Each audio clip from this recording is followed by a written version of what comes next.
नियमित रक्सी सेवन गर्ने मान्छेमा भिटामिन बी1 अथवा थायमिनको कमी हुन सक्छ। यसका विभिन्न कारणहरू छन्, जस्तै रक्सी मात्रै खाने, खाना नखाने गरिरहेको हुनसक्छ व्यक्तिले।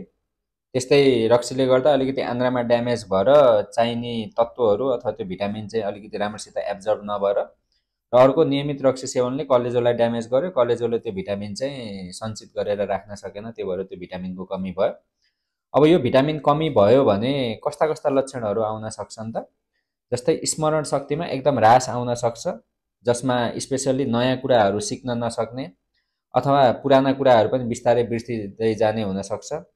त्यस्तै दोस्रो, कुनै पनि इभेन्ट होइन अथवा केही घटनाहरू डिस्क्राइब गर्दा चाहिँ त्यो व्यक्तिले चाहिँ त्यो नभएको कुराहरू एकदम भयो नै भने जस्तो गरी भनिदिने, झट्ट हेर्दाखेरि गफ हानेको जस्तो देखिने, तर त्यो रियल जानी जानी त्यो गफ चाहिँ हान्नुभएको होइन। उहाँहरूको मेमोरीमा ग्याप भएको भएर त्यो फुलफिल गर्नको लागि चाहिँ यत्तिकै नभएको कुरा भनिदिनु भएको हो, जसलाई हामीले कन्फ्याबुलेसन भनेर भन्छौँ।